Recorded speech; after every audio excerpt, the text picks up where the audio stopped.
Sabi nga dito, paano ka maglalakad sa salita ng Panginoon kung hindi mo naman alam ang salita ng Panginoon? Kaya po dito, ang sinasabi niya, dapat, sabi nga dito, bago ka maglakad o bago mo ikasatuparan ang salita ng Panginoon, dapat alam mo. At ngayon pong umaga ay aalamin natin ang sinasabi ng Panginoon sa atin. Ipikit ang ating mata, yuko ang ating ulo. Panginoon, marami pong salamat dahil tama naman. Paano ka maglalakad kung di mo alam ang iyong lalakaran? Hindi ba dapat alamin mo muna ang iyong mga salita para ikaw ay makalakad? At para ikaw ay makarating sa pupuntahan ay dapat alam mo muna bakit kailangan ka sundin.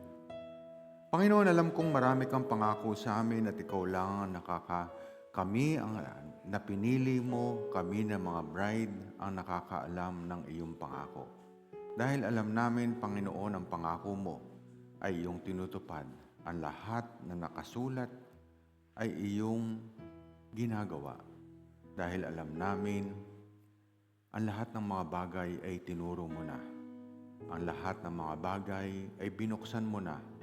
At wala ka nang bubuksan at tinatago pa man, kundi ang kailangan lang alamin namin kung ano ang nasa sulat at ito ang ilakad namin. We ask you this through Christ our Lord.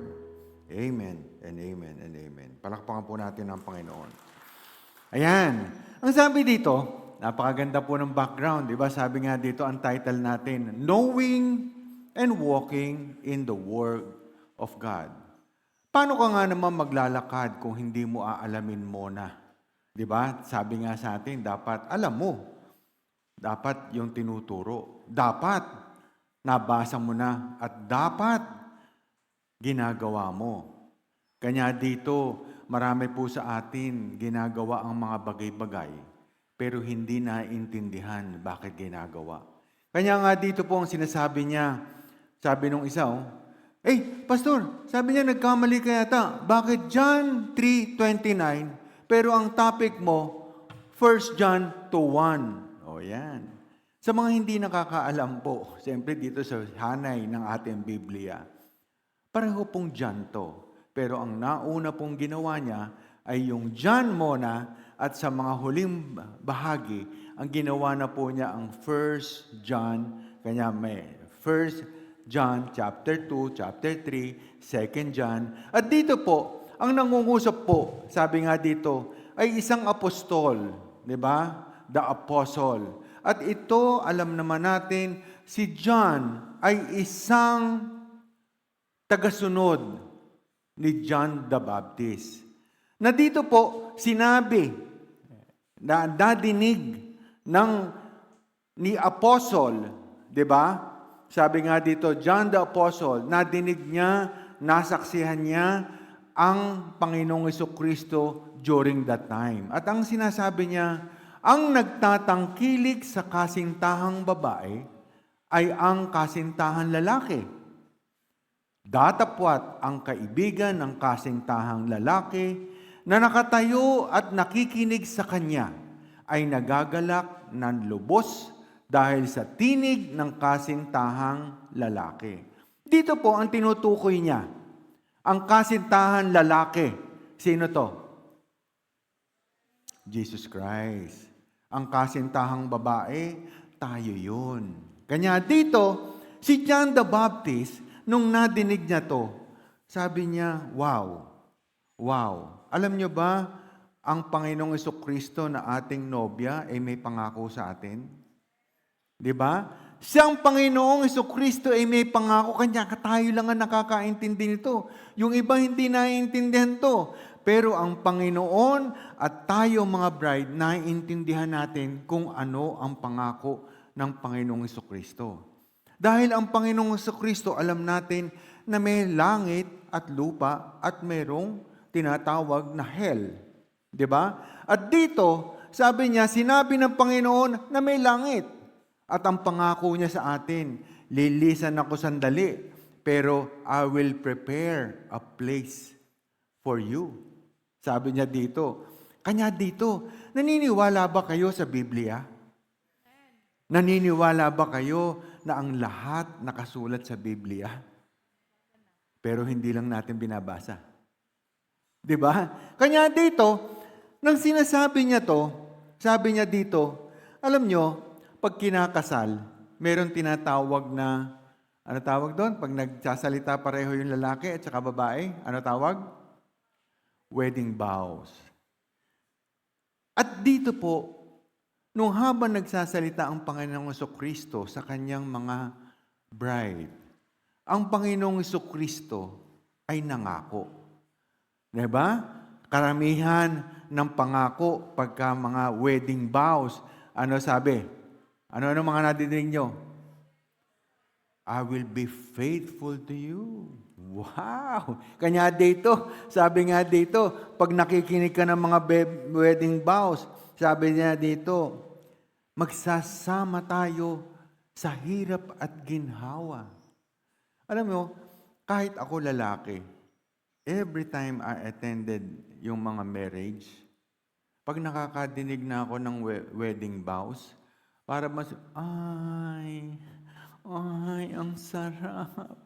Ang sarap naman. 'Di ba? Dito, pag nagsasalita na ang babae at yung lalaki, mapapawaw ka. At dito, nasaksihan po ng Panginoong Jesucristo. Sabi nga, for many, sabi nga dito, at nasaksihan ni John the Apostle, yung mga pangako niya.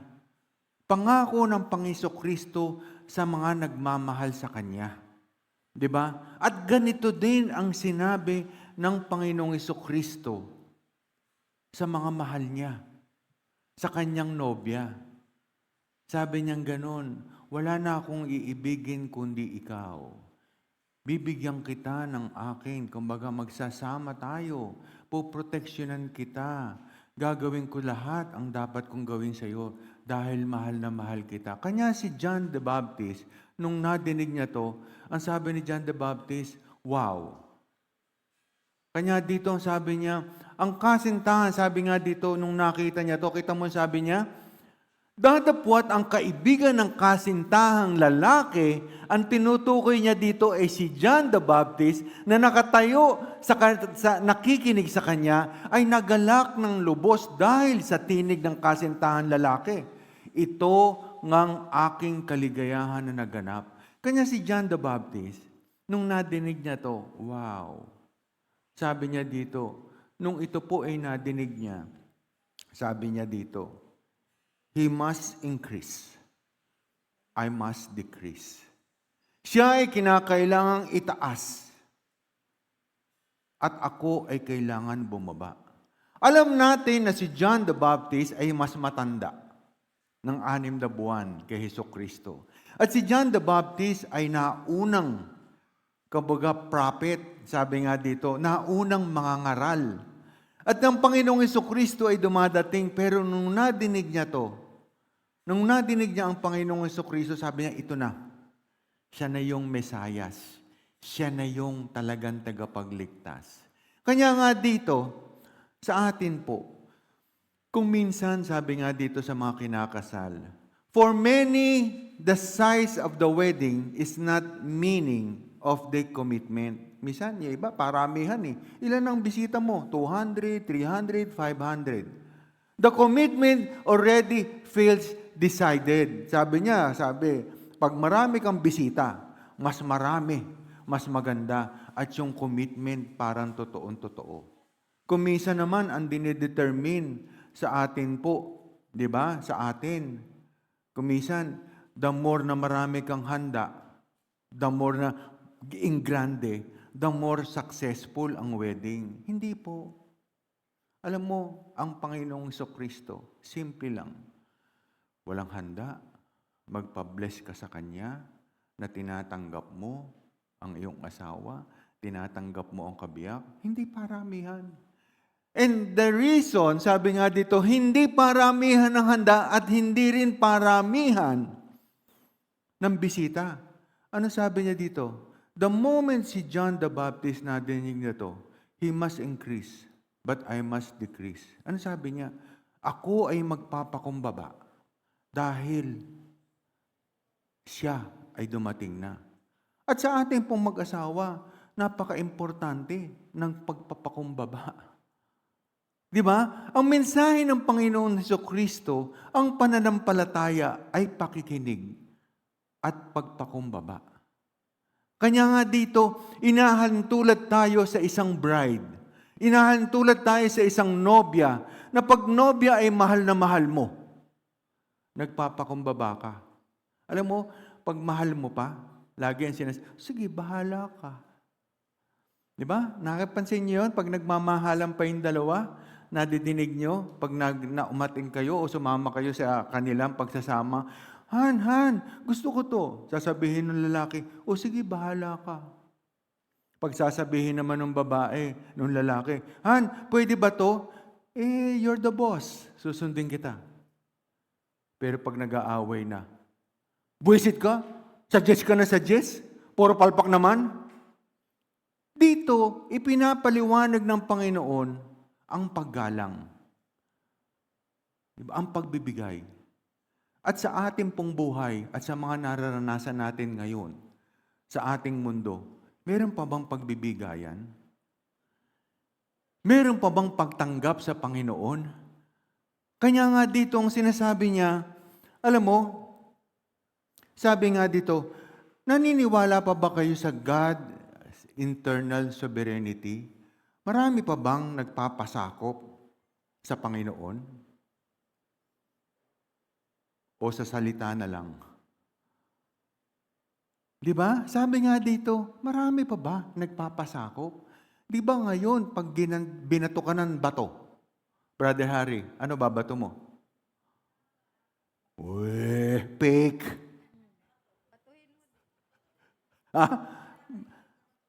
Di mapay na may garapon. Di ba? Kasi dito ngayon, hindi na yun. Wala na. Wala nang pagbibigayan ang tao ngayon. Wala nang pagsakop sa Panginoong Jesucristo. Sabi nga dito, if you believe in God, if you trust Him, if you really have faith, dapat nakikinig ka. Dapat kung mag-asawa kayo, pag sinabing ikaw na bahala, susunod ka. Pag sinabi, love, ikaw na bahala, okay, sunod ako. Di ba? Ngayon, pag sinabing, Han, ano kainin natin? Ikaw na bahala. O di pinagluto. Naluto na, kakain na. Buwisit naman. Sino kakain ito? Ang tabang-tabang, ang sama-sama na itsura. Sometimes, alam mo, pag nagsalita ka, you don't mean it. Wala nang kabuluhan. Bakit? Because you're trying to find fault to each other. Totoo. Naghahanap ka ng kamalian sa bawat isa. At ganun din tayo ang nangyayari ngayon sa mundo. Naghahanap tayo na dapat pag-awayan. Kanya nga sabi dito, bakit ka pa nagsisimba? Sabi nga dito, tingnan natin, bakit ka pa nagsisimba? Huwag ka nang papayag na tumagal sa simbahan kung hindi ka nagbabago. Ba't ka nga ba nagsisimba kung hindi ka nagbabago? Ba't ka nga ba nandito kung natutulog ka lang? Nung dating sa simbahan, nandun ka, natutulog ka, pagdating dito, tulog ka pa din. Nung dating sa ibang simbahan ka, hindi ka nakikinig. Pagdating dito, nakikinig, hindi ka pa rin nakikinig. Alam mo, sa totoo lang, if you really love yung katabi mo, gigisingin mo. Totoo lang. Dahil kung mahal mo ang katabi mo, gigisingin mo. Bakit? Hindi mo papabayaan na makatulog. Paano mong pababayaan na hindi ka nakikinig at hindi nakatulog? Ano mangyayari pag uwi nyo sa bahay, yung kasama mo sa bahay, nakatulog? Ano mangyayari pag uwi mo, yung kasama mo, walang natutunan?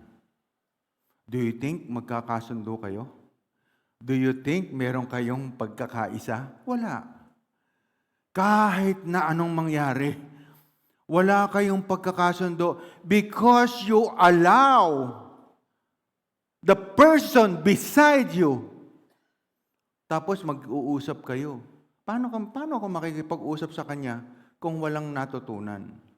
Paano ako makikipag-usap sa kanya kung hindi alam ang salita ng Panginoon? Sabi nga dito, ano title natin?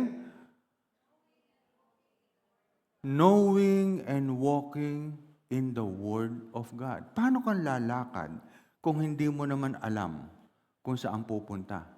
Paano mo sasabihin magsama tayo habang buhay kung sa salita ng Panginoon hindi kayo magkasama?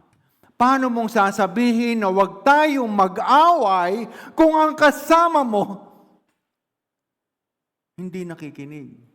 Kanya dito, sabi nga dito, naniniwala pa ba kayo? Nowadays, do you think God's sovereignty exists? O umiiral pa ba? Umiiral pa ba na ikaw ay nagpapasakop sa Panginoon? Palagay ko hindi na. Bakit? Makikita natin mamaya na hindi na totoo ang ating pagsisimba. Hindi na totoo na tayo ay iginagalang natin ang Panginoong Jesucristo. Hindi na. Pasalamat nga tayo. Sabi ko nga dito, yung mga elder, siguro kung hindi ko sinasabihan sila, Brother Dom, bantayan nyo, yung labas-pasok, sabihin mo, doon na lang sa labas, dahil pangatlong beses na, at yung pumapasok, baka po pwede, di ba? Dito na lang sa loob at makinig. Bakit? Naniniwala pa ba kayo na God's sovereignty exists? Meron pa bang pagpapasakop ang mundo sa Panginoon sa mag-asawa? Alam mo ba, based on survey, 80% ng mag-asawa hindi nagpapasakop sa isa't isa. But when you attend the wedding vows, napakadami na nagsasabi, we will grow together, I will love you forever and ever, amen. Diba? I will hug you, I will embrace you. Sa pamilya, yung mga bansa, huwag kang papatay, huwag kang mangangalunya, huwag kang iibig ng ibang Diyos. Meron pa bang nagtitiis ngayon? Wala na. Diba? Bakit? Wala namang gustong matuto sa salita ng Panginoon. Sabi nga dito, bakit ang Pilipinas, religious country, pero kasama tayo sa top 20 worst crime? Kasama tayo. Maraming hiwalayan, kasama tayo. Maraming patayan, kasama tayo. Maraming hindi nakikinig at pinapatupad ang salita ng Panginoon, kasama tayo. Pero we are a religious country. Ang lahat nagsisimba. Pero ang tanong, nagpapasako pa ba ang Pilipinas, ang mundo, sa salita ng Panginoon? O yan ang tanong. Nagpapasako pa ba? Bakit sa Pilipinas marami nagsisimba, pero marami rin ang motel, marami ang walang ya, punong-puno ang hotel, punong-puno ang piyesta, punong-puno lahat ito. Ang tanong, naniniwala pa ba tayo na nagpapasakop tayo sa Panginoon? Do you really believe in God's sovereignty? Naniniwala ba tayo na tayo, pag nagpasakop sa Panginoon, poprotektahan ka? Di ba? Sino protektado ng Panginoon? Siyempre. Bakit? Pag tinanong mo yung sarili mo, we are so blessed that the Lord gave us everything as compared to our classmate, to our neighbor, to our friends. Bakit? Mas mapalad tayo. Di ba?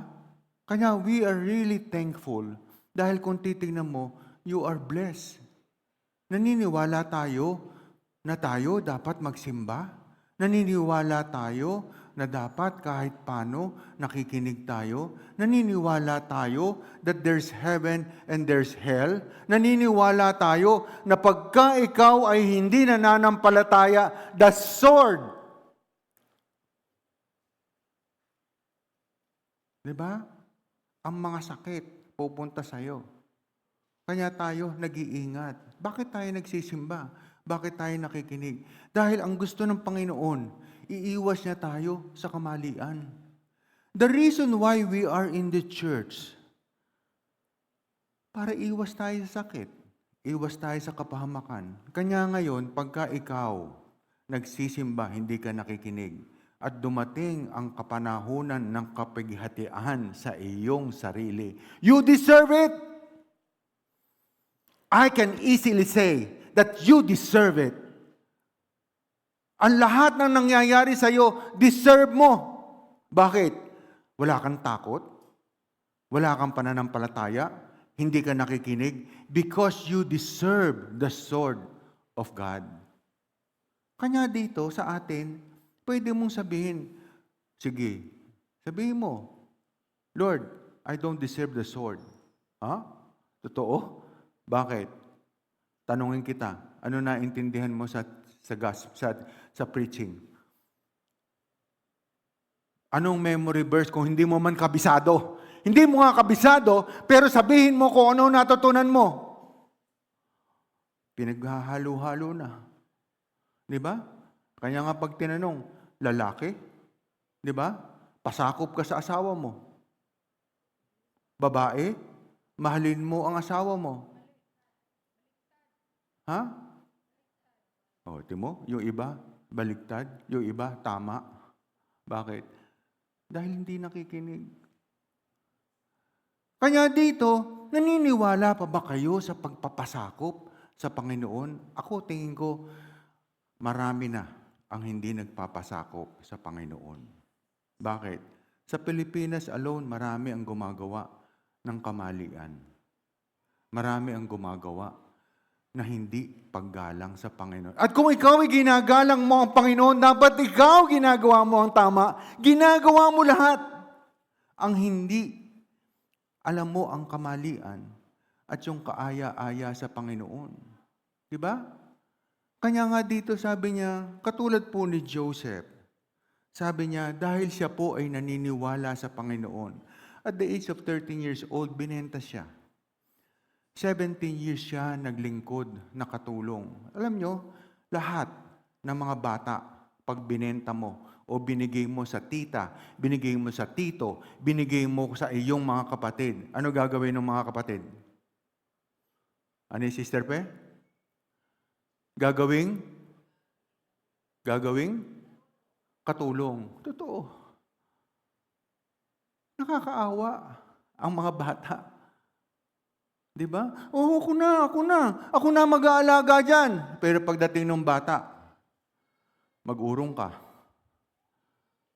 maglaba ka, maglinis ka ng bahay, gawin mo to, gawin mo yan. At si Joseph, nung siya po ay binibenta, ganyan ang ginawa.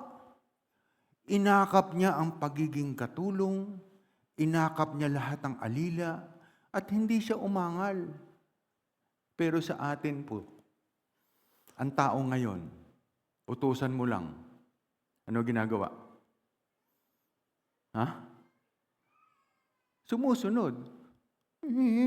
Buwisit ka. Kung hindi kita naging kamag-anak, loko-loko.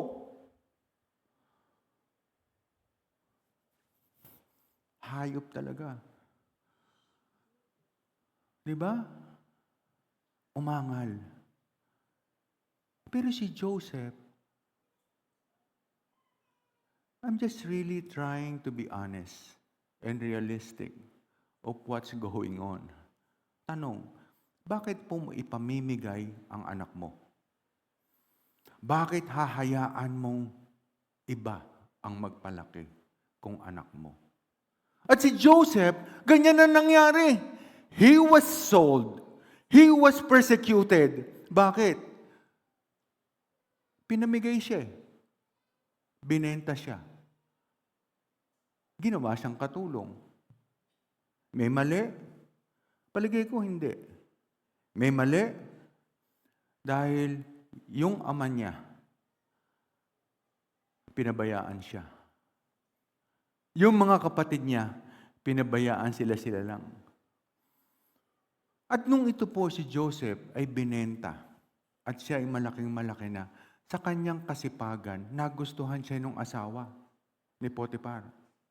At nung nagustuhan, di ba, siya yung taong matiisin eh.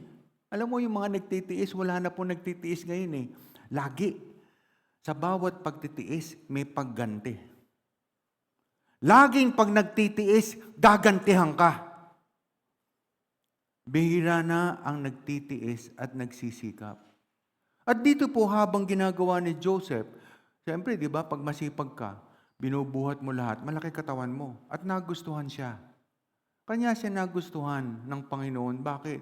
Even lumalapit na sa kanya ang laman. Even siya ay nilalapitan na ng isang magandang dilag na asawa ni Potiphar. Even siya ay tinutokso na. Sabi dito, pag nasa church, matulog ka, huwag kang makinig, matulog ka, please. Ginigising niya yung sarili niya. At si Joseph ganun din. Hindi niya pinabayaan na tuksuhin siya ng demonyo at ginawa niya, tinakbuhan niya. Kanya nga si Joseph, nakulong pa. Pero ang Panginoon, pag tinakbuhan mo ang kasalanan, tinakbuhan mo at hindi mo tinakbuhan ang pagtitiis, ang Panginoon nasa iyo. Sabi siya, amen? Hindi mo tatakbuhan eh. Nasa iyo. Kanya pagdating dito, nang siya po ay nandun na sa tamang edad, naging hari siya. And he lived 110 years. Nag-enjoy siya sa buhay niya sa pagiging hari. At ganito din ang gagawin sa atin ng Panginoon.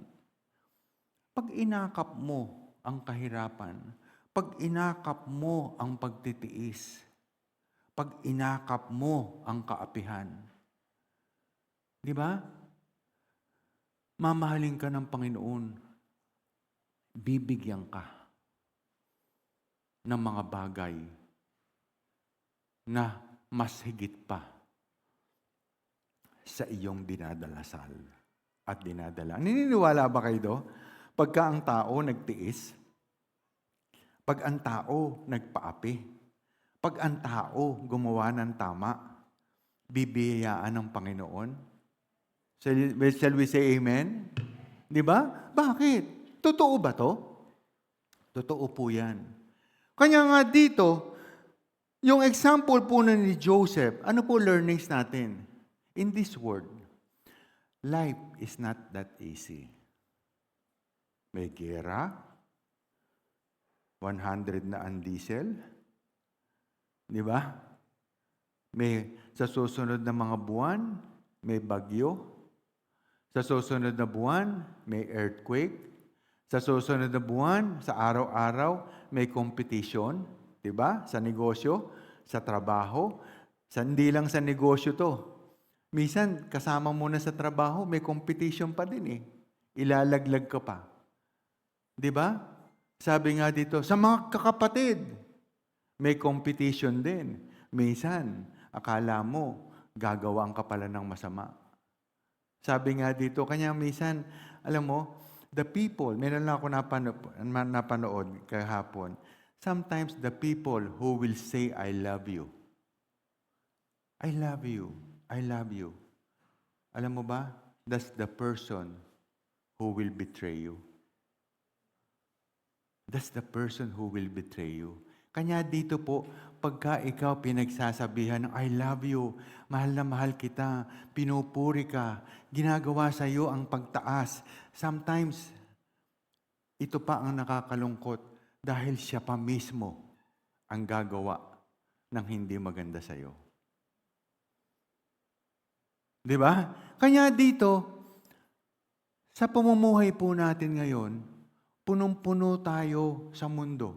punong-puno ng inggit, punong-puno ng jealousy, punong-puno ng alitan, punong-puno ng gantihan.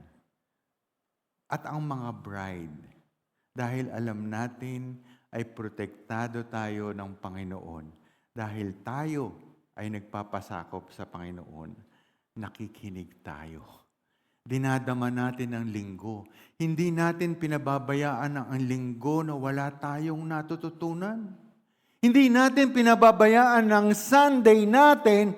Sunday is nothing. But tayo po, being bride, it's a holy weekend because we're meeting with God. Alam mo ba yun? Kanya dito, yung mga katabi nyo, pag nakatulog, tingnan mo lang. Sabi dito, walang meeting with God doon. Wala siyang panahon sa Panginoon.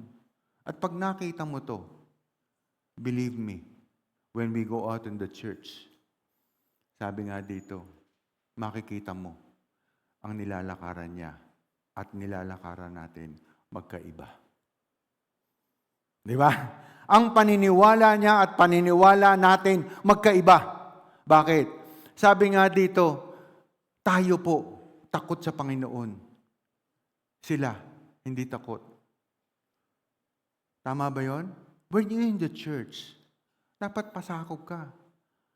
Dapat takot ka sa Panginoon. You only listen and trust God's timing and trust God. Bakit? Dahil pag ikaw nasa simbahan, dapat takot ka sa Panginoon. Yung nawala sa simbahan, wala nang pag-asa sa Panginoon yun. Alam mo ba yon? Yung mga hindi nagsisimba at yung walang paniniwala sa Panginoon, ito yung wala sa simbahan, bahala na sila sa buhay nila. Tingin mo, binabantayan pa ng Panginoon yung wala sa simbahan?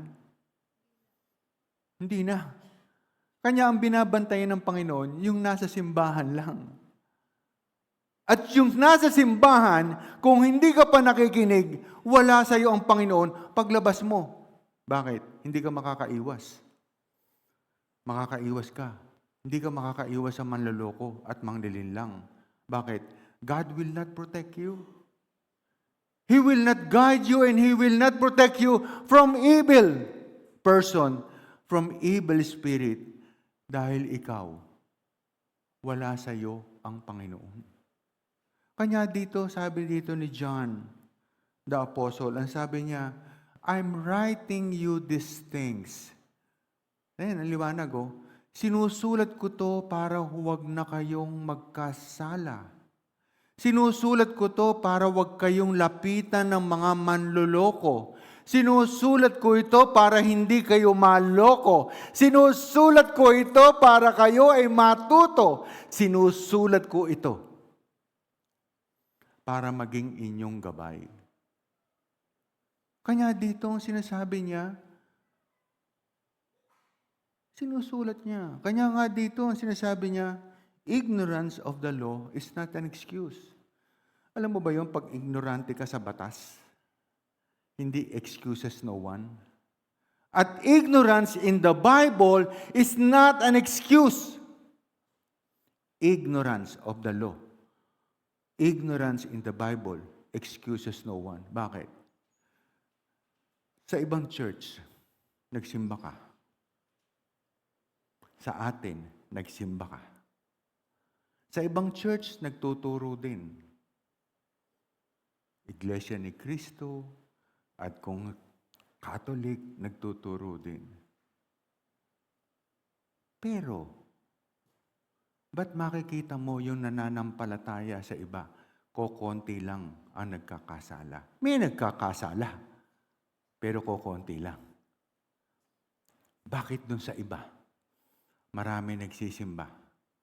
Marami ding nagkakasala. Kanya nga dito, sabi niya, ignorance of the law excuses no one. Bakit? Alam mo ba ito? Bago ka, sabi nga dito, sa amin pong mag-asawa, kahit sa aming mga anak, dapat, bago mag-aral, tinuturuan na ang anak. Alam mo ba yon? Dapat, bago mag-aral. At habang nag-aaral, tinuturuan mo pa rin ang anak ng kabutihan. You're telling them what's right or wrong. You're giving them idea what's right or wrong. Pagka hindi mo naturuan, dahil nandito sa likod, pupunta sa eskwela. Hindi mo naman ilaalam. Yung anak mo pumapasok sa eskwela, hindi mo alam kung natututo. Yung anak mo pumapasok sa eskwela, you don't talk to him or her. Alam mo ba, marami ang mga magulang na hindi kinakausap ang anak.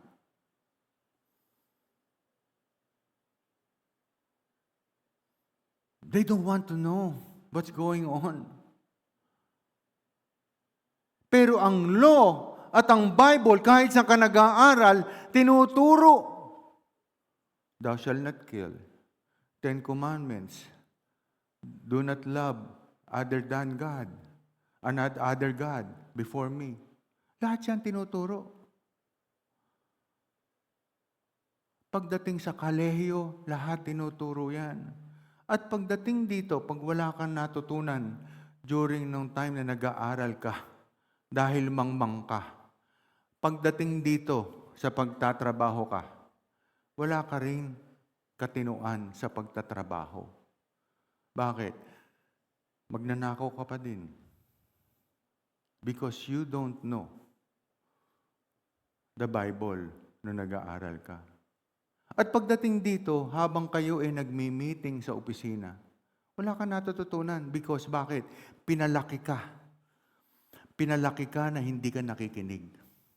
Pinalaki ka ng magulang mo na hindi ka kinakausap. Pinalaki ka ng magulang mo na hindi ka man lang tinatanong. Pinalaki ka na hindi man lang pinapasunod. Kanya pagdating dito sa opisina, paano ka susunod? Pagdating sa church, alam mo ba ang church is a learning community? Ang simbahan po, pag nagsisimba ka, tinuturuan ka linggo-linggo ng tama at mali. Shall we say amen? Dahil hindi mo pakikinig. Dahil hindi mo alam ang Colossians 3:23. Napapariwara ka. And you deserve it. Sa lahat ng nangyayari sa atin, sa lahat sa mundo, you deserve what you have. Hindi ka pwedeng umangal. Itinuro na lahat ng Panginoon. Kaya I don't know the reason why. Yung iba ang sinasabi, hindi pa bukas ang selyo, hindi pa tinuturo. Ano ka ba? Tinuro na nga lahat eh. Ang gagawin mo na lang, huwag mo nang palalimin, alamin mo lang, dahil pag naalam mo, may susi kung paano pumunta sa langit at may susi kung paano magkakaroon ng mabuting pamilya. May susi kung paano magkakaroon ng isang maayos na anak. May susi kung paano magkakaroon ng future ang anak. May susi kung paano kayo tatagal mag-asawa. May susi kung paano kayo magmamahalan. The problem is, hindi mo alam. You're walking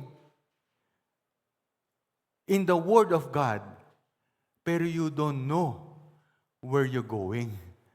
Sabi nga dito, sumusunod ako. Bakit? Nagsisimba naman ako. Maalis ako, nagsisimba ako pag linggo-linggo. Ano nakukuha mo? Wala. Basta ako, sumusunod lang ako. Ito kasi yung sinasabi. Di ba? You're doing it without any knowing it. Kumbaga hindi mo inaalam. Bakit? You're in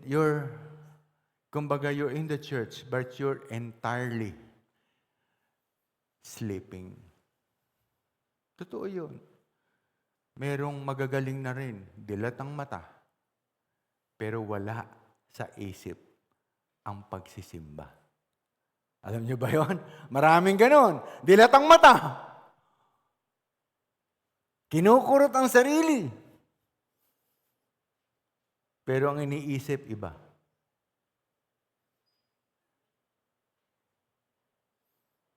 Ano sabi ng Panginoon?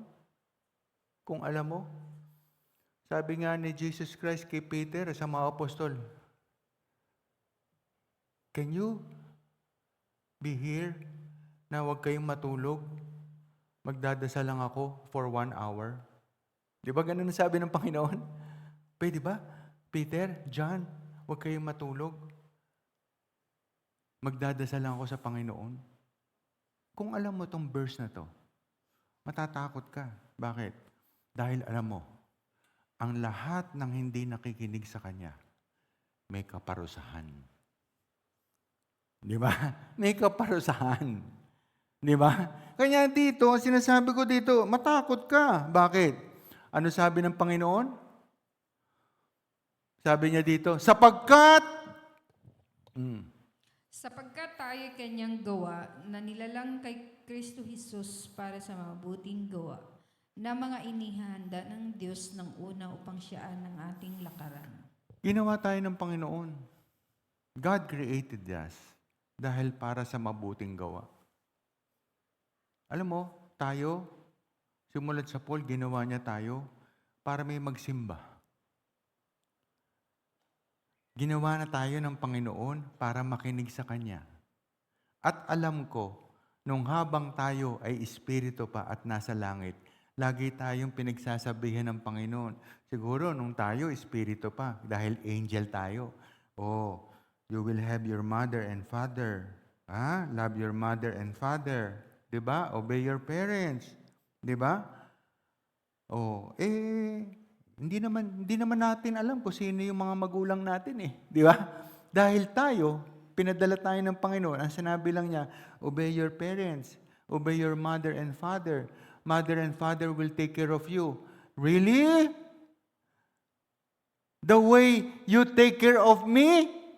Panginoon, ganun ba? Bababa ako doon dahil ang sabi mo sa akin, your mother and father will take care of you. Ganun din ba ang gagawin sa akin ng mga magulang ko sa lupa?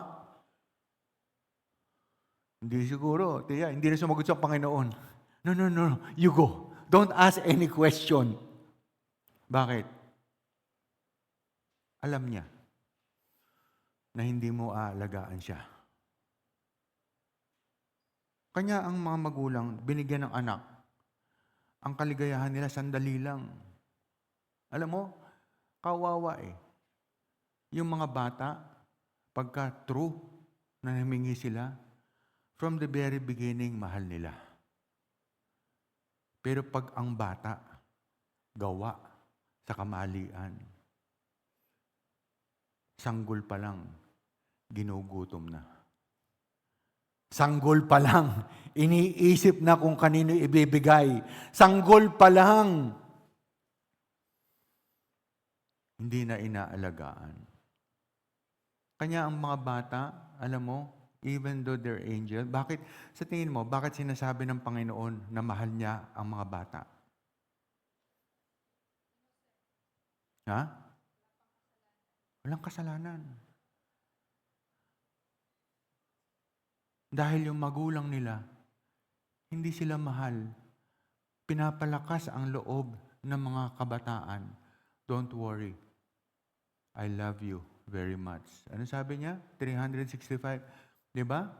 Be strong and have courage because I'm with you. Ano tuturo ng magulang? Huwag ka na magsimba. Walang mangyayari sa pagsisimba mo. Huwag ka na nga mag-aral. Yung iba, lalo na yung iba. Huwag ka na mag-aral. Ba't ka pa mag-aaral? Wala namang mangyayari. Di ba? Ba't kayo inom ka ng gatas? Nung dati nga kami, amlang eh. Bakit ka mag-aaral? Bakit ka magdadamit? Pinalaki kami ng walang gatas. Pinalaki kami ng walang damit. O ngayon, kanya ang bata, nahihilo. Nahihilo siya. Sabi niya, Panginoon, akala ko ba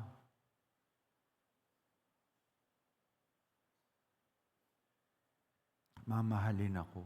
Anong sabi ng Panginoon? Nasa Bible po. Wag. ako nagmamahal sa iyo. Because God wants all the babies and kids to be strong and have courage. Kanya dito, may mga bata po na nagtitiis katulad ni Joseph. Nagiging successful. Di ba?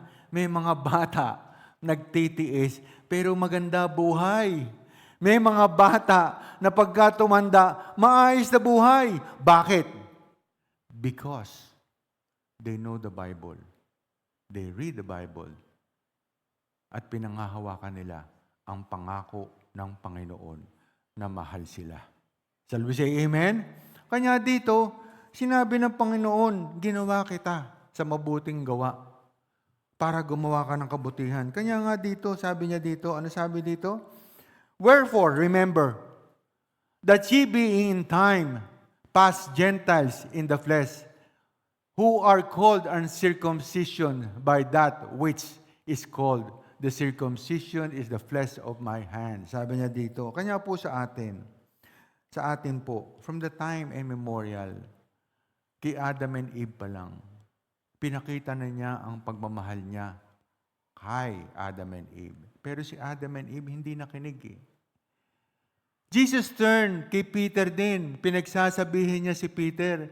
Hindi rin naman nakinig si Peter eh. At ngayong umaga tayo, pinagsasabihan din ng Panginoon. Iilan ang nakikinig. Ano sabi niya dito? Christianity is not about the activities in the church. Na pag-atin-atin. It is about the life of Christ being formed in us. Alam mo ba yon? Yung buhay ng Panginoong Kristo dapat mailagay sa atin. Di ba? Pasakop tayo sa Panginoon. Di ba? Dapat ang pamumuhay natin at pamumuhay ng Panginoon dapat laging go hand in hand.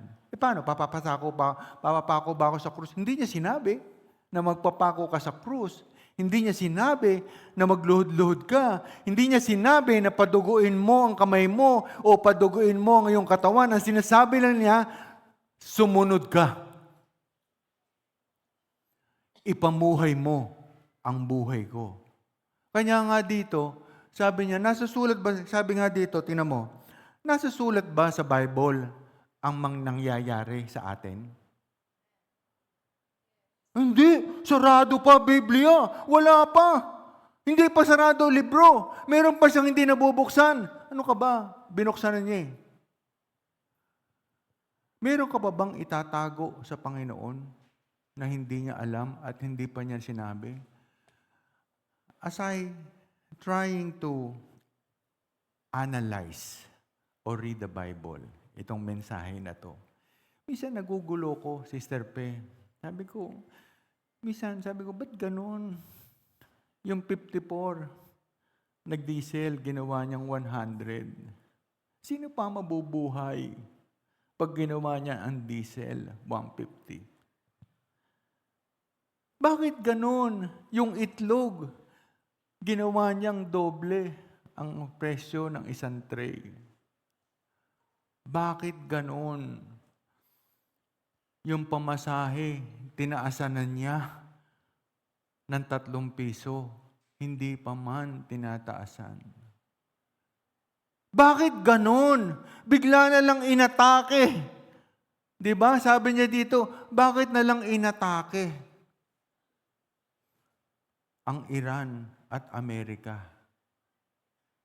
Alam mo, while I'm studying the preaching this morning, for the past 2 days, 3 days, I'm asking also, Panginoon, bakit?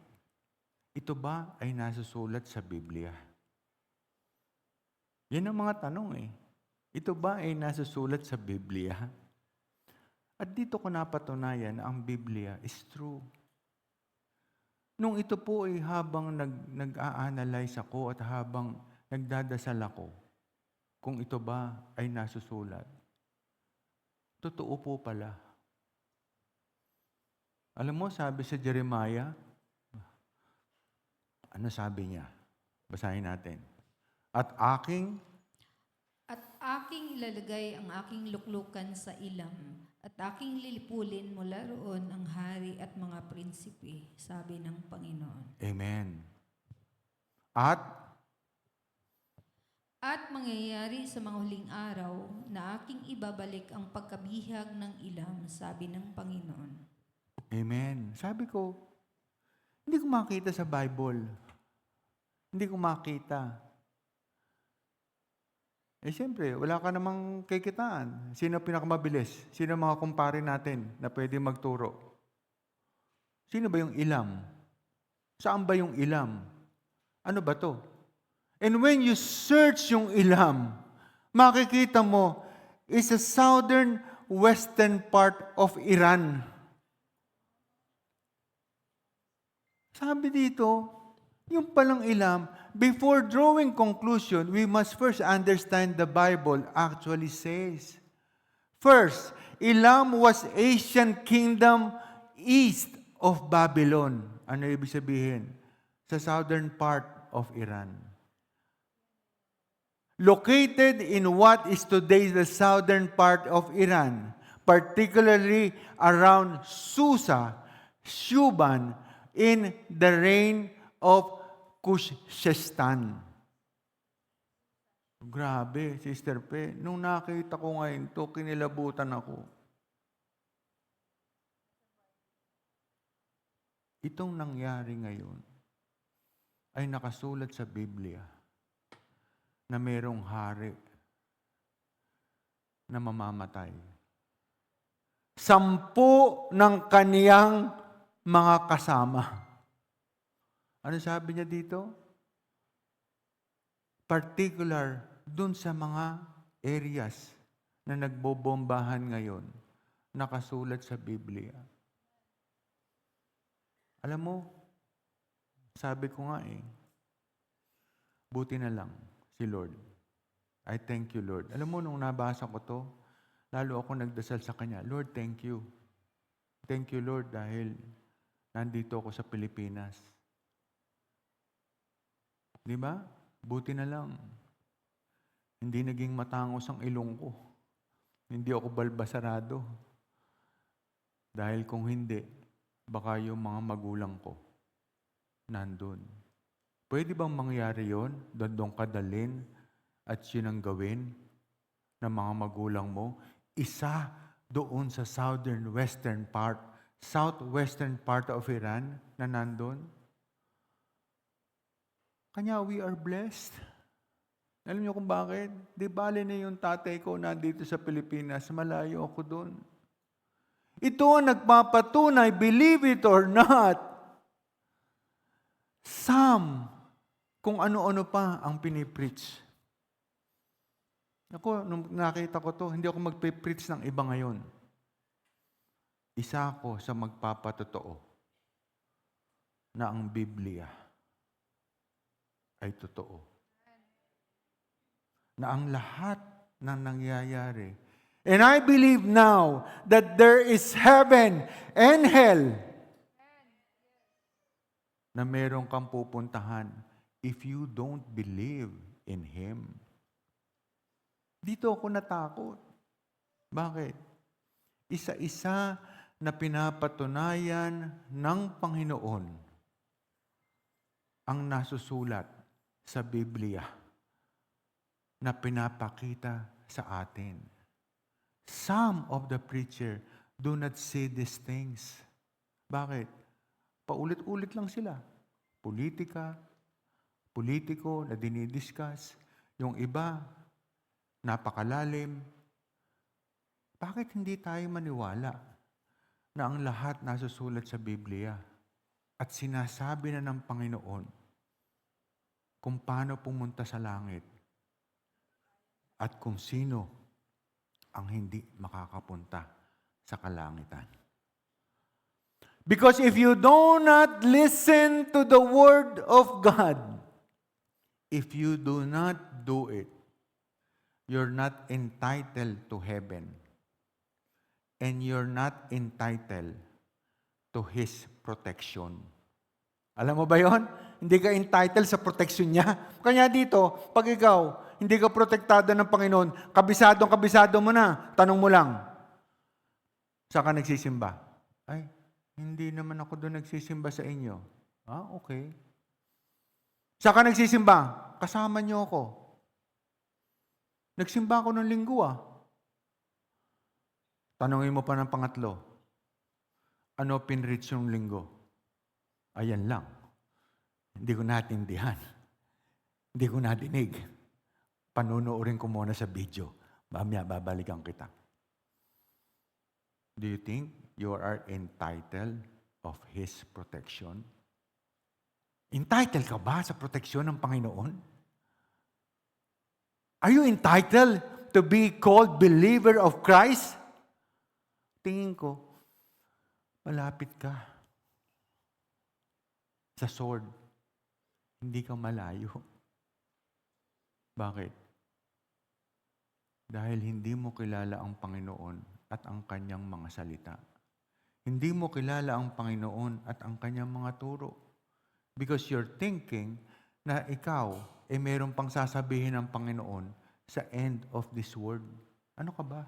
Sinabi na nga Sinabi na lahat ng Panginoon kung ano mangyayari. At dito, I get excited. Alam mo ba? Every Sunday, Sister Pe, I'm so excited to read another chapter of the Bible. Dahil pagka nakita ko ngayon to, the more ako ginaguide ng Panginoon on what to do, the more ako gaguide ng Panginoon on what to say, the more ako natutuwa because I'm being used to be a preacher so that you will learn. I will also learn from the Word of God. Shall we say amen? Kanya ako excited. Bakit ako excited? Excited ako dahil linggo-linggo. I know na ang Panginoong Jesucristo hindi pwedeng ilagay sa isip ko lahat to. Ito hindi niya pwedeng isiksik ang kamalian ko. Sumamba ko sa iba na maling paniniwala na dapat sana nung maliit pa ako, yung father ko, mother ko, allow me to read the Bible and feel the Lord and feel Jesus Christ in my life. Palagay ko po,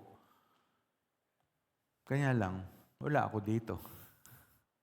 Pero ang Panginoon, may itinuro sa akin. Kanya ako pala nandito because I have a purpose to be here. And I have a purpose para sa mga anak namin. And I have a purpose in my life na kailangan kong gawin. Kayo, ano purpose nyo? Bakit kayo nandito? Because your purpose, gisingin yung mga katabi nyo. Yung katabi nyo, yun ang purpose. Yung mga anak nyo, turuan nyo. Yun ang purpose. Yung mga anak natin, turuan natin na huwag magaya sa atin. Yung mga anak natin, sikapin natin, bakura natin, para na sa ganun, huwag makawala sa ating bakuran. Di ba? That's our purpose. Bakit? God gave us daughter and son to protect. Hindi ko kailangan protektahan ng barkada ko. Paano gagawin ko sa barkada kung poprotektahan ko na hindi naman kami parehong nagsisimba sa isang simbahan? Ano gusto ng Panginoon? Protektahan lang yung binigay sa atin. Gusto ng Panginoon na protektahan mo yung binigay sa iyo ng Panginoon ng mga anak. Gusto ng Panginoon na protektahan mo yung mga asset mo na binigay sa iyo para ikaw ay makapagbigay. Gusto ng Panginoon na pangalagaan mo yung mga binigay sa iyo ng Panginoon at huwag mong ipamudmod na walang saysay dahil ang gusto niya, pangalagaan mo ang binibigay sa iyo ng tama. At hayaan mo ang Panginoon magturo sa kanya ng tama. The reason why Jesus Christ giving her a sword to feel the pain at hindi ko mo kayang pagalingin ang pain na binigay sa kanila ng Panginoon dahil ang Panginoon, pasalamat sila. Binigyan sila ng pain para makilala ang Panginoon. Because God knows na kung ikaw ay, kumbaga, hindi na niya palalasap sa iyo ang pain, ang ibig sabihin nito, hindi ka na Kanya. Di ba? Hindi ka na Kanya. Bakit ka pa bibigyan ng pain? Bakit ako? Kanya nga yung ibang tao sasabihin, okay lang. Di ba? Wala akong makain, okay lang. Yung asawa ko, ganito, okay lang. Yung anak ko, hindi nag-aaral. Hinihintay ko lang mag-18 yun, pagtatrabahuhin ko na eh. Okay lang. Bakit? Because you do not, kumbaga ang Panginoon, wala na sa kanila. The reason why God is giving you pain, the sword, because God wants you to wake up. God wants you to listen to Him, na baguhin mo. At dahil kung hindi mo babaguhin ang mga ginagawa mo, sabi niya dito, bibitawan ka na niya. At sasabihin ng Panginoon, you do not deserve heaven. You deserve hell. Kanya dito sa atin, we're living now in this world. Nagre-repent tayo. Dahil by grace, yung kadadasal natin, kapapakinig natin, kababago ng buhay natin, kakaayos ng ating buhay, kakaayos ng ating pananampalataya, maawa ang Panginoon sa atin at ililigtas tayo sa anumang kapahamakan ng mga kaaway. Kanya nga dito, ano sabi niya? Napakaganda po. Basahin natin. At siya ang pangpalubag-loob sa ating mga kasalanan at hindi lamang sa ating mga kasalanan kundi sa buong sanglibutan. Amen. Ang Panginoong Jesucristo pampalubag. Alam mo, ang kaligtasan natin, the Word of Jesus Christ. Ang kaligtasan natin, yung pakikinig ng Kanyang salita. Ang kaligtasan natin, yung pamumuhay ng Kanyang salita. Ang kaligtasan natin, the word that you will get this morning. Sabi nga dito, will be your protection. Kanya dito, pag ikaw umalis sa church na kahit paano may nakuha kang salita, may protection ka. Di ba? The word, sabi nga itong word, hindi lang word. They take it literally. But the word becomes sentence. The word become paragraph. The word become books. The books become Bible. The books become life. The books become the life of Jesus Christ na dapat sana pinamumuhay natin. Hindi isang word lang. Kaya nga sabi ko dito, yung word becomes sentence. Yung sentence become paragraph. The paragraph becomes story. The paragraph become chapter. The chapter become books. The books become Bible. The books, that life of Jesus Christ. Kanya dito, pag nagsimba ka, wala kang word. Umalis ka, iniwan mo sa upuan mo, you go out. Wala kang natutunan. Maraming ganun. Nagsimba, yung word nasa upuan, hindi nakinig. Yung word nasa upuan pa din. Bakit?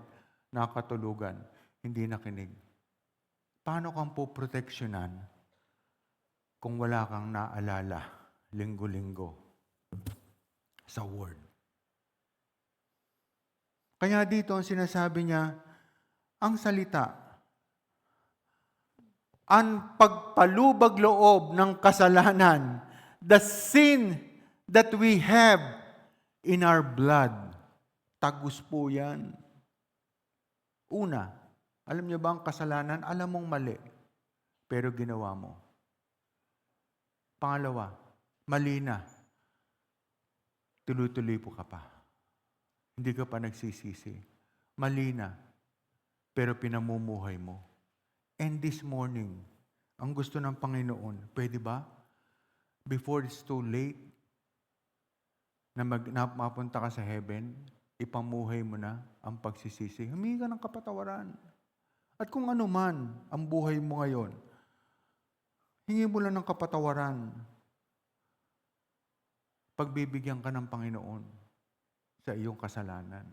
Kanya dito, ang sabi niya dito, tingnan mo, ano sabi niya? And hereby we do know that we know Him if we keep His commandment. O, sabi niya dito, At sa ganito'y nalalaman natin na siya'y ating nakilala kung tinutupad natin ang kanyang mga utos. Ang nagsabing nakikilala ko siya at hindi tumutupad ng kanyang mga utos ay sinungaling at ang katotohanan ay wala sa kanya. Amen. Kanya nga sabi dito, tingnan mo, sa Amerika, tinuturo ang Ten Commandments. Sa atin po, tinuturo at buong mundo, we know the Ten Commandments. Sabi nga, ba't hindi natin tinuturo sa bahay? Bakit hindi natin sa eskwelahan tinuturo, pero hindi natin pinapatupad? Kanya dito, sabi nga dito, hindi po pwede na nagpupunta ka lang. Christianity is not about activities in the church. Yung tulong ka lang ng tulong. It's about the life of Christ being formed in you. Christian parents have responsibility. Sabi nga dito, ang mga magulang ay may responsibilidad na turuan ang kanyang anak. Tanong, tinuturoan ba natin ang mga anak? Di ba? Sabi nga dito, ako, kahit mahirap kausapin si Kylie at saka si Sia, memorize this verse. Memorize this verse. Memorize this verse. Tayo, ginagawa ba natin yun? We have the responsibility to teach our kids. Hindi mo pwedeng sabihin, wala kasi akong pera, ikaw may pera. Hindi ko mapag-aral yung anak ko o anak ko katulad mo sa Chinese school. Ano ka ba? Ang Biblia, libre. At ang lahat ng bahay, may Biblia.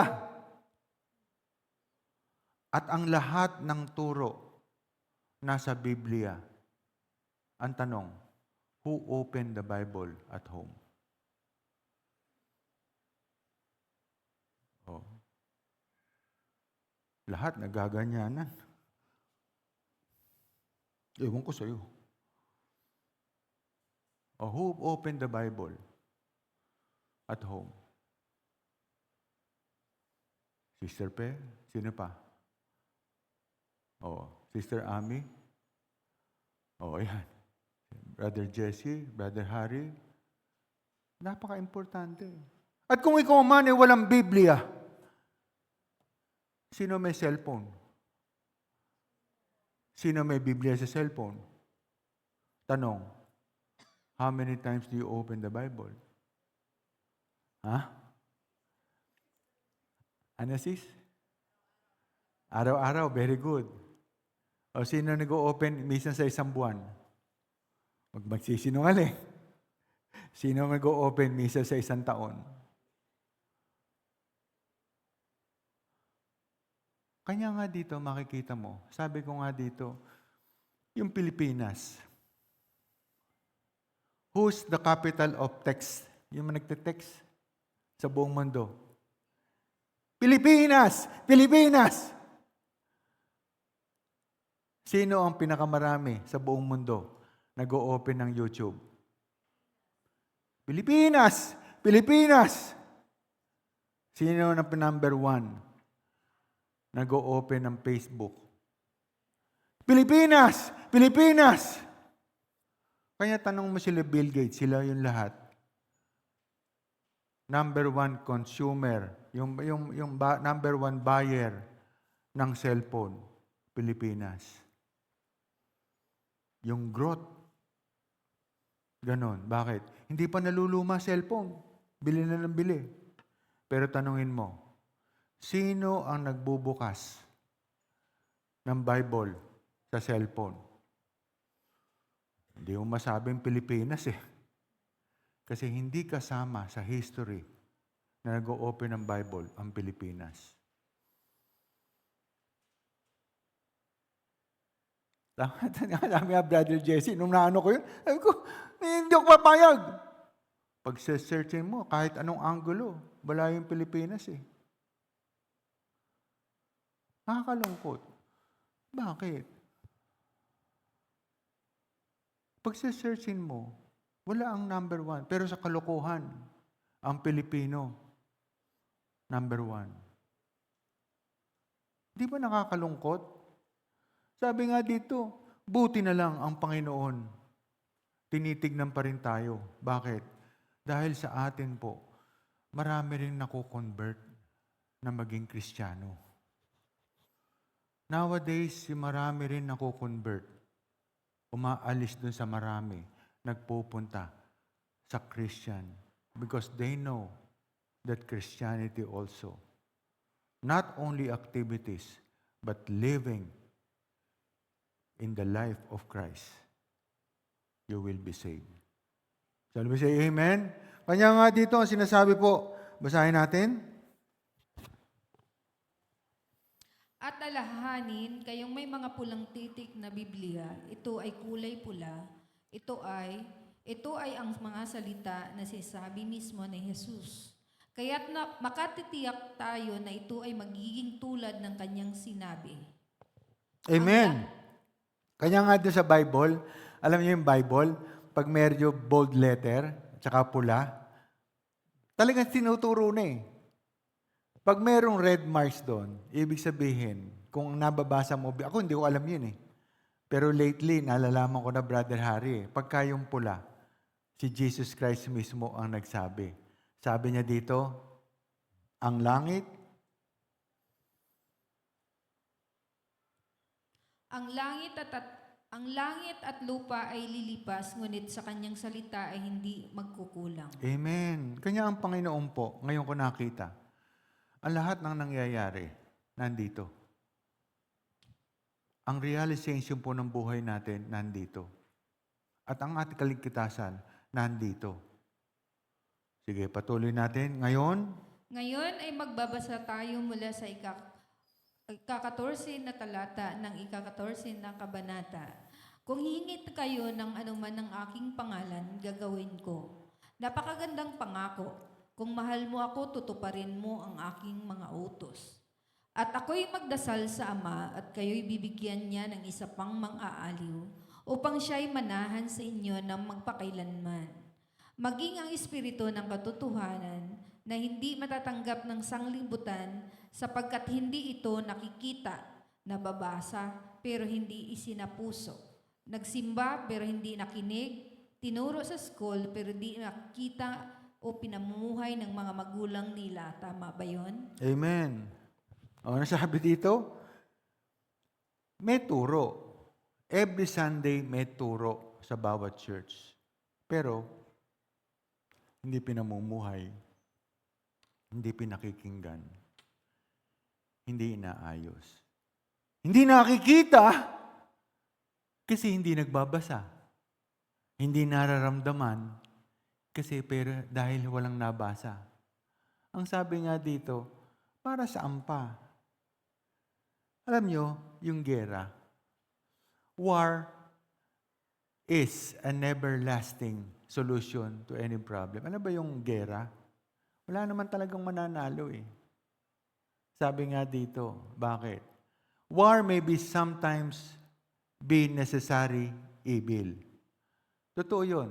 But sabi niya dito, but no matter how necessary, it will always an evil. Ang gera daw po ay talagang masama. Never good, we will not learn to live together in peace by killing each other and all children. Alam mo yan? Sabi nga dito sa Jeremiah, tinuro na eh, talagang magkakagera. Pero sino nakaalam? Wala. Sino nagbombahan? Ito ang tatalino. Matalino naman yung Amerika, matalino naman yung ano. Pero hindi alam ang nasusulat sa Biblia. Kanya pagbabasahin mo to, ano sabi niya dito? Datapwat, Datapwat ang sinumang tumutupad sa kanyang salita, tunay na sa kanya ay naging sakdal ng pag-ibig ng Diyos. Dahil dito'y nalalaman nating tayo'y nasa Kanya. amen. Ang pagtupad sa Panginoon, ang pakikinig sa Kanya, and pagdalo sa Kanyang salo-salo, pagdalo dito, na ikaw pa sabi nga dito, Brother Harry, napakasarap dumalo sa isang salo-salo, lalo na sa Panginoon, kung ikaw physically present, physically healthy, hindi ka puyat, hindi ka malinis ang iyong kalooban, napakasarap po na dumalo dito sa isang salo-salo sa salita ng Panginoon dahil you will be blessed. Di ba? Kasi ang pagsisimba po, sabi nga dito, ay pinaglalaanan din. Ang pakikinig sa Panginoon, pinaglalaanan din. You don't go to church to sleep. You don't go to church to talk. You don't go to church para sa mga news. We go to church to listen and learn from the life of Christ para yung buhay niya ng Panginoong Jesucristo ay pumunta sa atin para tayo ay magkaroon ng proteksyon. Shall we say amen? Kanya wala kang proteksyon eh. Kanya magsisisi ka. Di ba? And you deserve it. Sabi nga dito, kanya kung titingnan mo, hindi Na hindi matatanggap ng sanglibutan sapagkat hindi siya nakikita, ni nakikilala man siya. Ngunit nakikilala ninyo siya sapagkat siya'y tumatahan sa inyo at sa inyo. Hindi ko kayo iiwan na walang ginhawa, pariyan ako sa inyo. Sandali na lamang at hindi na ako makita ng mundo. Ngunit makikita ninyo ako, sapagkat ako'y nabubuhay, kayo'y mabubuhay din. Amen. Kanya dito, alam mo, if you believe in Him, ang sabi ng Panginoon, makikita mo siya. Makikita mo siya. Makakarating ka sa langit. Kanya ito po ang nakakalungkot sa mga hindi nakikinig sa Kanya. Totoo yung sinasabi ni Brother Burnham, ngunit nakikita ninyo ako, sapagkat ako'y nabubuhay, kayo'y mabubuhay din. Sa araw na iyon, malalaman ninyo na ako ay nasa aking Ama at kayo ay nasa akin. Sige, tuloy natin. At ako ay nasa inyo, ang nagtataglay ng aking mga utos at tumutupad ng mga ayaon ay siyang umiibig sa akin. At ang umiibig sa akin ay iibigin ang aking Ama at iibigin ko siya. At ipahayag ko ang aking sarili sa kanya. Sinabi sa kanya ni Judas, hindi ang Iscariote, Panginoon, paanong sa amin ka ihahayag at hindi sa sanglibutan? Sumagot si Jesus at sinabi sa kanya, kung ang isang tao ay umiibig sa akin, ay kanyang tutuparin ang aking mga salita. At siya ay iibigin ng aking Ama, at kami ay lalapit sa kanya. At kami ay tatahan sa kanya. Amen. Sige. Kanya nga dito, yung iba, paano nga lalapit sa'yo? Wala kang word. Pumunta ka sa simbahan. Sabi niya, yung mga nagtatanong, sabi niya, paano tatahan sa akin ng Panginoon? Diba? Pagkatapos po ng simba, sabing ganun, paano tatahan sa akin ng Panginoon?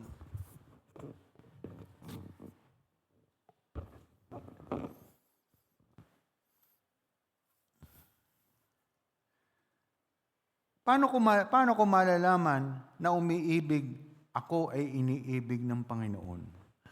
Paano ba tatahan sa akin ng Panginoon? Simple lang. Kung ang word ay hindi pumapasok sa'yo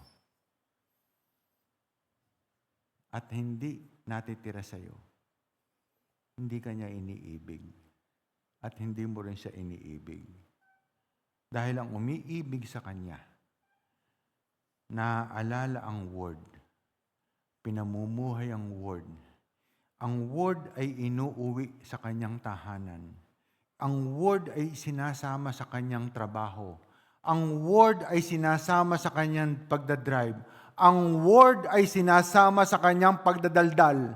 Ang Word ay sinasama sa lahat ng oras. Kanya nga ang tanong dito, paano mo malalaman kung nasa iyo ang Panginoon? Hindi mo malalaman dahil tulog ka. Hindi mo malalaman dahil hindi ka nakinig. Hindi pumupunta sa iyo ang salita dahil wala kang alam.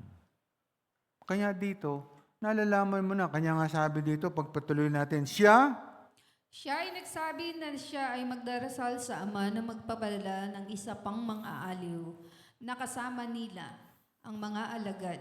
Ngunit hindi sa kanila iyan kay si Kristo pagkatapos sa talatang 23 na nagsabi tungkol sa kanyang sarili at sa Ama. Sinabi niya na tayo ay darating ang Espiritu ng Diyos na hahayag bilang ang Ama at ang anak na siya ay nahayag pa sa marami. Amen. Isang Diyos na Espiritu. Kaya dito, alam mo, dati, si Brother Burnham, hindi ko kilala eh. Pero the more I read his message, the more nakikilala ko siya na napakarami pala niya. Marami pa siyang bagay na hindi ko nababasa at marami pa akong pakikinig na hindi ko naiintindihan. Pero as I go along to be a bride of Christ, lalo kong nakikilala si Brother Burnham na yung kaalaman niya hindi limited lang. The more I see him, the more I know him, na ang si Brother Burnham pala ay talagang Biblia din at siya ay maraming alam. Kasi dati, ang alam ko kay Brother Burnham, limited lang eh. Paulit-ulit. Pero the more I read about Brother Burnham and his message, ang dami pala niya alam na hindi ko alam, na hindi ko nadidinig, at ngayon ay nadidinig ko na. Kanya dito, ang sinasabi niya, paano mo makikilala? Tingnan mo, simple. The word today. Ang sabi dito, thou shalt not kill. Thou shalt not commit adultery. Thou shalt not et al. Thou shalt not bear witness, the false witness. Lahat yan nangyayari ngayon. Ano sabi sa Matthew? Ang sabi niya, but whoever shall deny me before men, he will also deny before my Father, which is in heaven. We live in a world that hates Christ. If you follow Jesus and are not ashamed of Him, sabi niya dito, ito, tinuro sa Amerika, tinuro sa ibang Biblia.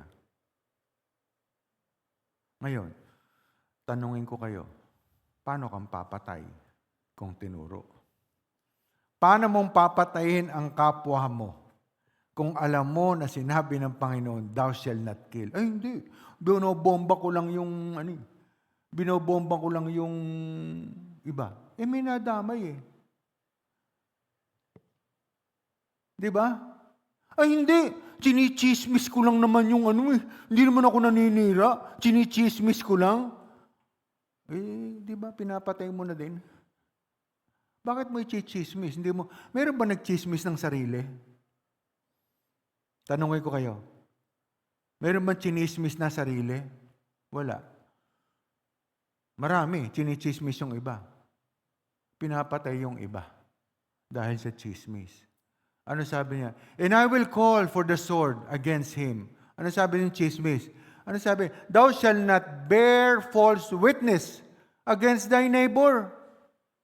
Sabi niya, huwag kang magiging witness. Minsan sabi mo, alam mo, totoo yan. Nadinig ko kasama ako eh. Alam mo, totoo yan. Marami siyang pera. 50 mil lang yung pera, pinagmarami na. Mapapahamak yung tao. Diba? Sabi niya, thou shalt not bear false witness. Hindi mo naman nakita. Hindi naman sinabi sa iyo na maraming utang yung tao, pero pinagkakalat mo, maraming pera. Mapapahamak. Witness ka eh. Sabi nga dito, you shall not bear witness. Sabi niya dito, thou shall not kill. Ganon din na nangyari ngayon. Nag-away yung dalawa. Tayo. Hindi ba tayo nadamay sa pag-aaway ng dalawa? Bakit tayo nadamay? Damay tayo. Bakit? Dapat tayo nag-i-enjoy. 54 lang eh. Nag-aaway silang dalawa. Damay tayo. Kasalanan ba natin yon? Oo. Bakit? Dahil hindi tayo nananampalataya sa Panginoon. Di ba? Dahil bakit? Kung nananampalataya tayo, dapat nag-ipon tayo. Kung nananampalataya sa Panginoon, di ba sabi nga ng Panginoon, have I not warned you? Have I not wrote in the Bible na magkakaroon ng gera? Ezekiel, 3 weeks ago, last month, sinabi na natin, maggegera. It's not a rumor, but it's true. Diba? Pinreach ko yun last month, magkakagera. It's not a rumor. Sinabi ko rin last 2 weeks ago or last month, ano sabi? I will not come to make peace, but I will come with the sword. Ang tanong, bakit ang Pilipinas walang pera?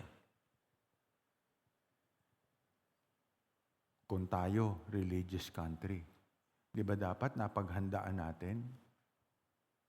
Na alam natin, 2,000 years ago, sinulat na to? Bakit tayo, bilang Kristiyano, hindi natin napaghandaan yung gera? Bakit hindi tayo nag-ipon? O ngayon, yung mga Shopee nyo na hindi pa nabubuksan, mag-vlog na kayo. Tingnan nyo kung maibebenta pa ng ganun din. Kanya nga dito, for I will call. Sabi niya dito, ano sabi niya? Basahin natin. Ang nagsasabing siya'y nananahan sa kanya ay narapat din namang lumakad na gaya ng inilakad niya. Amen. Sabi nga dito, kung gusto natin, dapat tayo mismo nagbabago. Marami sa atin na nag-church, pero hindi nagbabago.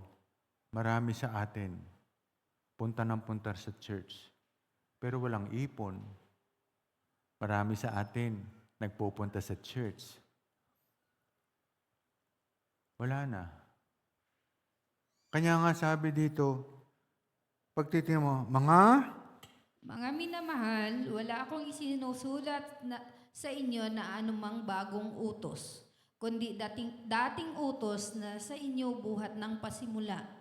Ang dating utos ay ang salita na inyong narinig. Amen. Kaya dito, wala naman sabihin ng iba, Pastor, ang galing mo, na ano mo yan? Alam mo to? Ngayon ko rin din, ako din. I was amazed. Sinulat ito, 2,000 years ago. Kanya nga sabi ni John, wala akong isinusulat na anumang bagong utos. Wala akong pinipreach na bago mang utos, kundi dating mga utos na hindi ipinipreach, dating mga utos na hindi sinasabi, dating mga utos na nakasulat na, pero hindi pinamumuhay. Shall we say amen? Kanya dito, ano natutunan mo? Di ba?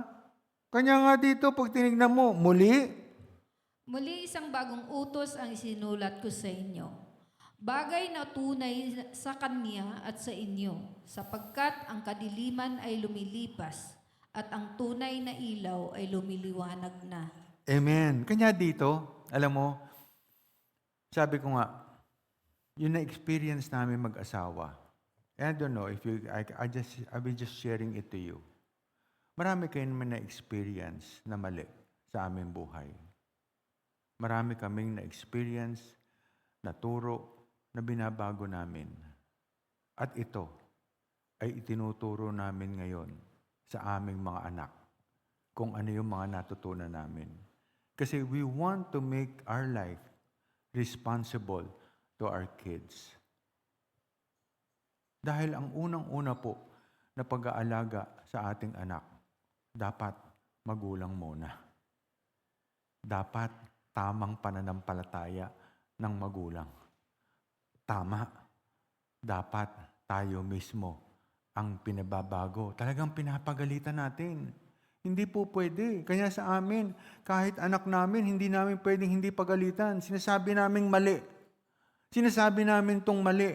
Sinasabi namin huwag mong gagawin. Sinasabi namin huwag kaming gayahin. Sinasabi namin na mali.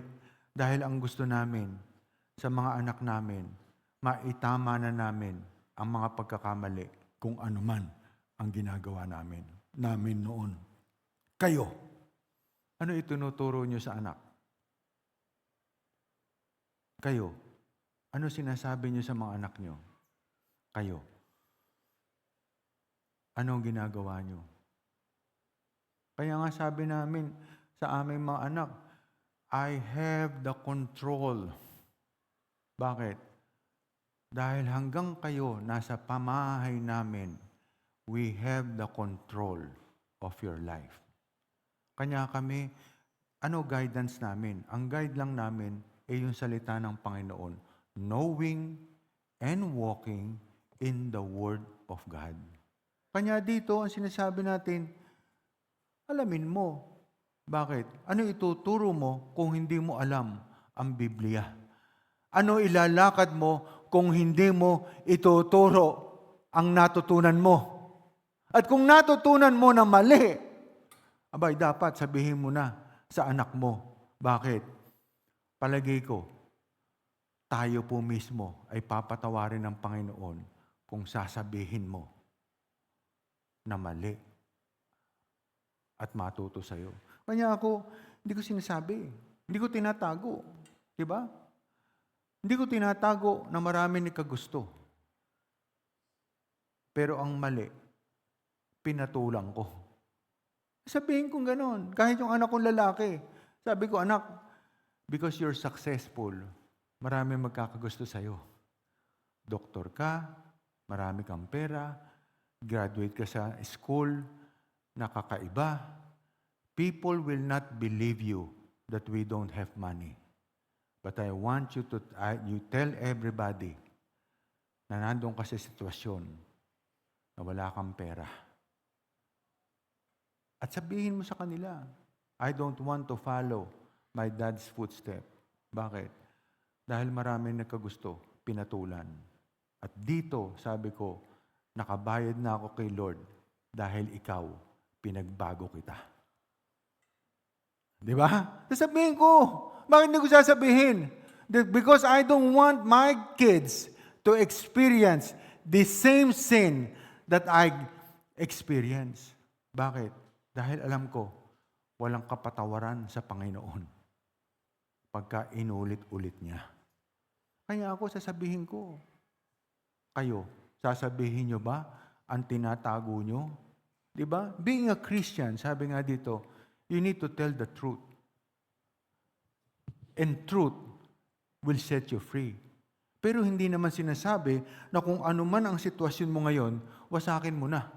Hindi Because you cannot go back do sa mga at hindi sinasabi ng Panginoon, bumalik ka ulit.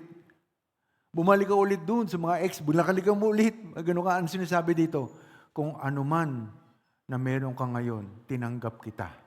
Ang sinasabi ko lang, sa mga susunod na araw, baguhin mo na at para ituro mo na kung ano ang tama at mali, lalong-lalo na sa iyong mga anak. Kanya dito, ang sinasabi niya dito, ang nagsasabing siya'y nasa liwanag at napupuot sa kanyang kapatid ay nasa kadiliman pa hanggang ngayon. Amen. Siya na ang hinirang na buhay, ang itinalagang buhay na nasa akin, at siya ang salita. Mula sa pasimula, kapag siya ay lumabas, siya ay magbubunga ng aking mga bunga. Sa San Juan 14:12. Ngunit ang iba ay namumuhay sa parihong bagay na tinatawag ang kanilang sarili ng mga Kristiyano at na mananampalataya. Hindi lahat na nagsasabing, Panginoon, Panginoon ay papasok sa langit. Amen. Ngayon, ito ang magaganap at mahayag sa mga huling araw. Kapag ang mga hiwaga ng Diyos ay dapat na matapos gaya ng aalamin natin mamaya. Ang mga punong ito, ang tunay na baging at huwag na baging. Naririnig mo akong nangangaral tungkol diyan mula sa mga nakaraang taon. Kung paano sila lumaki ng magkasama, dinala sila ng mga individual na pinakita na mula kina Cain at Abel, ang dalawang baging na nagtagpo sa isang altar. Kapwa sila relihiyoso, kapwa pinahira ng langis, kapwa na maghangad ng buhay at sumasamba sa isang Diyos. At ang isa ay tinanggihan at ang isa ay natanggap. Amen. Kaya sa atin po, sa pagsisimba, may mga katabi tayo, kahit tayo din, may tatanggihan ng Panginoon na ayaw naman sana natin. Dahil ang sinasabi natin dito, magkapatid, pero yung isa tinanggihan. At sa Iran po, sa Saudi Arabia, kung titingnan mo history, magkakapatid ba to? Di ba? Iisang lahi. Sino ama nila? Si Jacob. Di ba? Iisang lahi, pero may tinatanggihan ng Panginoon. Nasa na ang mga tao na to na pinagkalooban ng Panginoon? Iisang lahi, pero nag-aaway,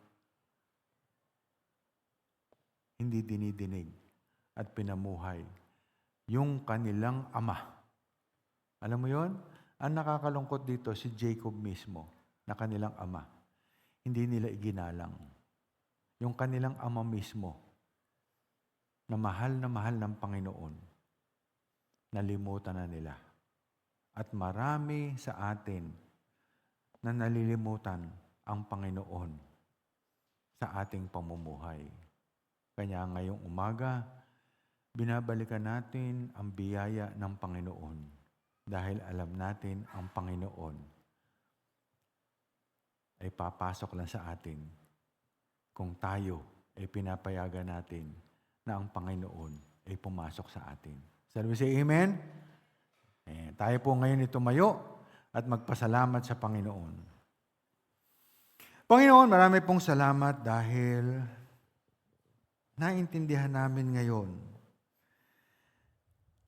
na lahat ay tinuturo mo na, Panginoon. Ang lahat ay sinasabi mo na nakasulat na 2,000 years ago. Pero marami ang hindi nakita sa mga nakasulat. Marami ang hindi sumusunod, Panginoon, dahil ang gusto nila ay masabi lang na sila'y nananampalataya. Ngayong umaga, Panginoon, ay tinuro mo na sa amin. Tinuro mo na sa amin at binuksan mo na ang aklat. At wala kang sinikreto na ngayon ay kami natatakot, Panginoon, dahil lalo ka naming mamahalin at lalo ka namin titignan. Dahil ngayon ay ginagawa mo na ang lahat na nakasulat sa Biblia. Pasalamat kami, Panginoon, dahil dinala mo kami sa iyong tahanan para makinig. Pasalamat kami, Panginoon, dahil ang bawat isa na nandito ay pinili mo, Panginoon. Bagamat nasusulat din na hindi lahat ay tatanggapin mo. Panginoon, sa mga nandito ngayon, ikaw ang nakakaalam kung sino tatanggapin mo. Pagbigyan mo sana kami lahat, Panginoon. Ngayong umaga, pagbigyan mo ang lahat na nandito, Panginoon, na makilala ka. Pagbigyan mo, Panginoon, na sana, Panginoon, ang iyong salita. Pinapayagan namin ang iyong salita ay manuot sa aming puso at sa aming kalamnan, Panginoon. Maiuwi sana namin ang iyong salita sa aming bahay, sa aming pinapasukan, sa aming pagsasalita habang kami kinakausap. Samahan mo kami, Panginoon, dahil iaalaw namin na ikaw ang manguna sa amin, Panginoon. dahil alam namin ang proteksyon ng iyong salita. Ang mag-iiwas sa amin sa mga manloloko, ang iyong salita na nanonood sa amin ay mag-iiwas sa amin sa kamahamakan. Magtuturo sa amin, mga anak, na gawin ang tama. Na kahit na kami hindi namin nakikita sila, Panginoon, batid namin, Panginoon, na napakakonti ng oras namin sa kanila. Dahil sa hirap ng buhay, Panginoon, hindi kami makaalis sa aming ginagawa. Pero palagi kang nandyan, Panginoon, na tumitingin dahil pinapatunayan mo na ang iyong salita ay proteksyon para hindi kami mapahamak. Panginoon, ang mahal namin sa buhay, sa kaguluhan, sa ibang bansa. Hindi namin alam na nakasulat na pala ito, Panginoon, pero ngayong umaga ay naintindihan namin na ikaw pala ngayon ay tinutupad mo na ang lahat ng nasusulat, Panginoon, at you are very specific, Panginoon, kung saan mangyayari. Na ang Idan pala ay southern part of Iraq o Iran. Ngayon namin ang iyong mga salita ay napaka-specific. At ito po ay nag-e-exist pala ang iyong salita. Panginoon, lalong lalalim ang aming pananalig sa iyo, Panginoon. Batid mo na kami ay may mga mahal sa buhay na nasa ibang bansa, Panginoon, na nagtatrabaho. Ang mga anak namin, Panginoon, na nasa ibang bansa, alam namin na ikaw lang ang titingin. Sa mga nangyayari po ngayon ay wala nang safe na lugar, Panginoon, dahil ang drone pala ay babaksak kung saan gusto na hindi kayang pabaksakin na parang ulan, Panginoon. Sa 500 na pinalipad, Panginoon, ay may makakalusot at alam namin, Panginoon, na ikaw lang ang maglalayo sa mga tatamaan ito, sa mga mabubuting tao, Panginoon, dahil ikaw lang ang nakakaalam. Sana po, Panginoon, ay mahinto na, Panginoon, dahil bagamat malayo man sa amin, ang mga nangyayari na ito ay batid namin ang kahirapan, Panginoon. Hindi namin alam kung kailan tatagal ang paghihirap, Panginoon. Alam namin, Panginoon, na wala kaming magagawa dahil kami ay nasa iyong proteksyon. Pero nalulungkot lang kami, Panginoon, sa mga nangyayari. Alam namin na ikaw ay pinoproteksyonan mo kami. Dahil ang mga sword na binibigay mo ay para matuto ang ibang mga lahi at ibang tao. Kami pagpasensya mo, Panginoon, dahil ang gusto lang namin, Panginoon, marami na pong nahihirapan na kailangan naming ipagdasal. Kailangan namin sila din ay magising, Panginoon, sa mga sugat at kahirapan na dapat tangkilikin, mahalin ang Panginoong Jesucristo, kilalanin siya ay buhay, kilalanin na mayroong langit at lupa, kilalanin ang pagkikita at iyong proteksyon. Panginoon, sa aming pag-uwi, ikaw ang manguna sa amin. Sa aming pag-uwi, ikaw ang tumingin sa amin.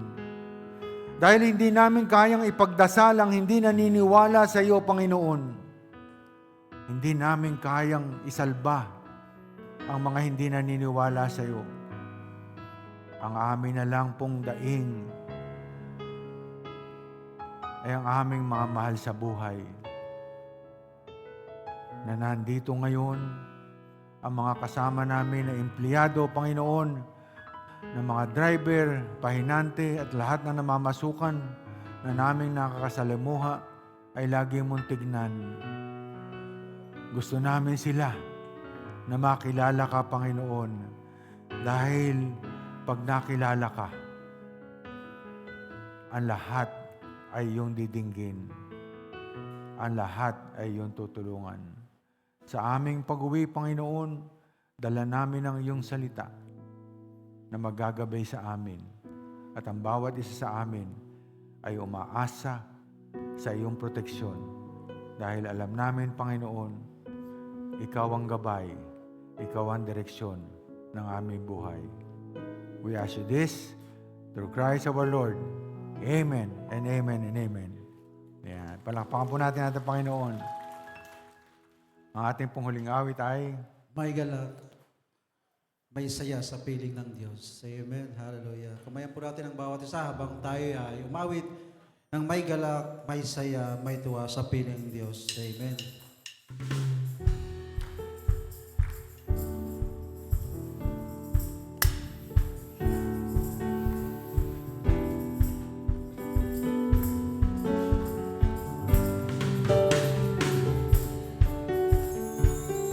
Hallelujah. May galak, may saya sa piling ng Panginoon. May galak, may saya, may tuwa sa piling ng Diyos. Sapagkat hirap na puso ay naglalaho.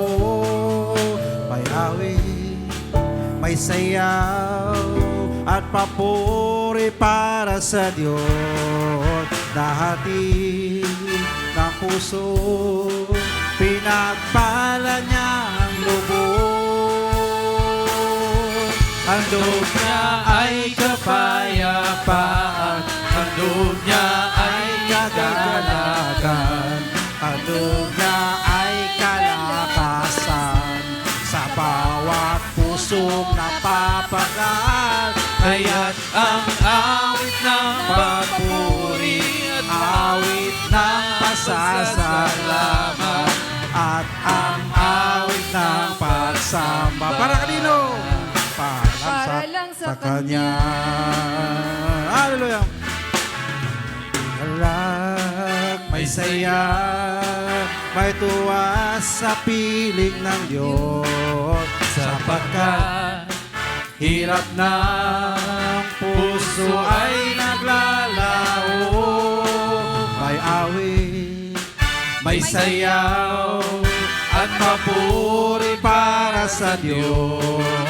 Nahatid ng puso, pinagpala niyang lubos.